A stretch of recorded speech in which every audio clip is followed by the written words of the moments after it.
Et retrouvez maintenant un documentaire animalier. Présenté par Arlène et Manu.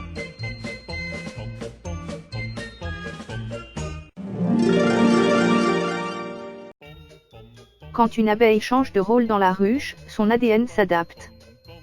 Les abeilles tiennent toutes un rôle précis, mais évolutif, au sein de la ruche.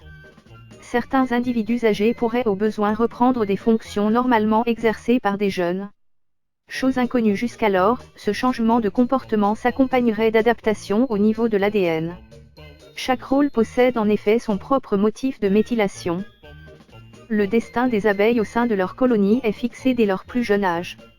L'alimentation reçue à l'état larvaire détermine en effet de manière irréversible le rôle qu'elles joueront dans la ruche, reine ou ouvrière.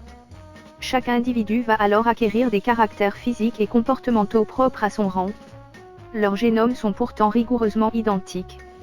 L'environnement et le vécu de chaque organisme peuvent influencer l'expression des gènes, notamment en ajoutant des groupements méthyle, CH3, sur certains nucléotides, le constituant de base de l'ADN. Une faible méthylation favoriserait la transcription de l'information génétique. À forte dose, l'expression du gène touché serait plutôt inhibée.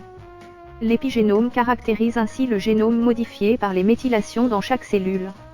Jusqu'à maintenant, il était considéré, une fois de nouveaux caractères acquis, comme irréversible chez les abeilles. À la lueur de nouveaux résultats, cette information serait erronée. Les groupements méthyles se fixant sur l'ADN des ouvrières tout au long de leur vie pourraient en effet être déplacés. Tout dépendrait du comportement adopté par ces insectes pollinisateurs à un âge donné. Cette information a été publiée dans Nature Neuroscience par Brian Herb de la Johns Hopkins University School of Medicine, JHU Médecine, États-Unis. Durant les 20 premiers jours de sa vie, une abeille s'attelle uniquement à des tâches devant être réalisées à l'intérieur de la ruche, nettoyage des cellules, nourrissage des larves, soins à la reine, construction et entretien des rayons, émissage du pollen, ventilation, etc. Chaque rôle tenu par une abeille marque son ADN.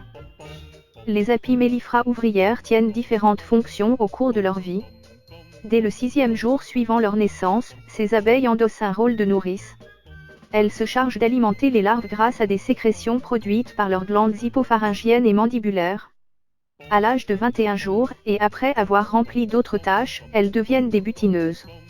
Leur rôle consiste alors à quitter la ruche dans le but d'aller récolter du pollen, un élément nutritif nécessaire à la survie de la colonie.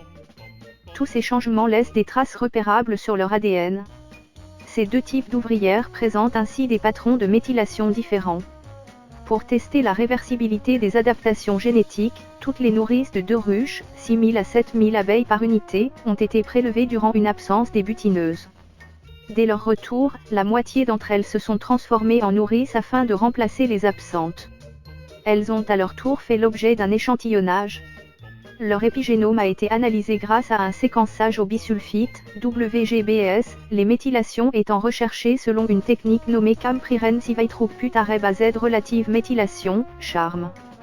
Les résultats obtenus ont été comparés avec des données récoltées chez des butineuses et des jeunes en charge des soins aux larves. Ils sont sans appel.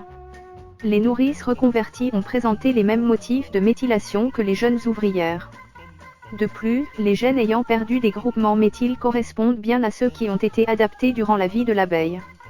Les comportements de ces insectes sont donc réversibles, tout comme les adaptations faites sur leur ADN.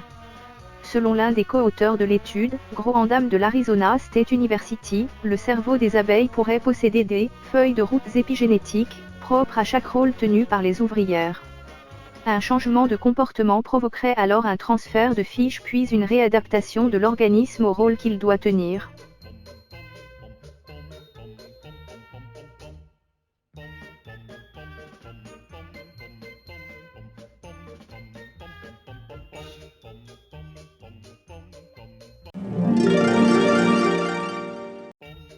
Un virus transmis par un acarien responsable de la mort d'abeilles.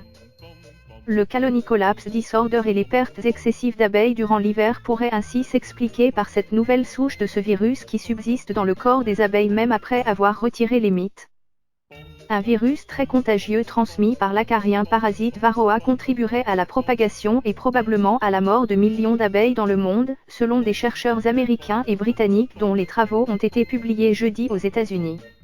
Cet acarien qui se nourrit du sang des abeilles au stade larvaire ou adulte, perce leur peau et déforme leurs ailes. Cette dernière recherche, qui paraît dans la revue américaine Science datée du 8 juin, a été menée à Hawaï par des chercheurs de l'Université de Sheffield, de la Marine Biological Association et de l'Université de Hawaï. L'étude montre que ce pathogène viral a accru sa fréquence parmi les abeilles dans les ruches de 10% à 100%.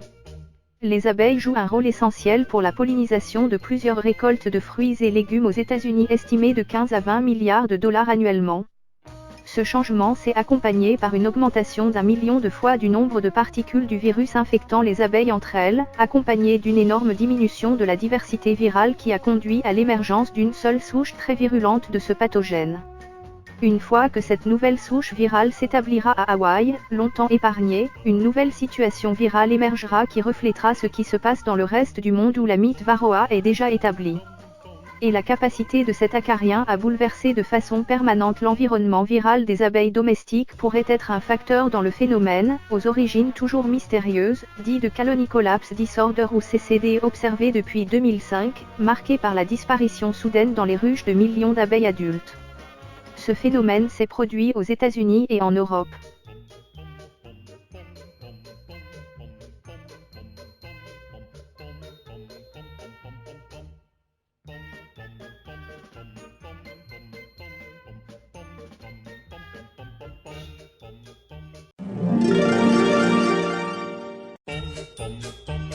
Vous venez d'écouter la chaîne des bons trucs. Présenté par Arlène et Manu.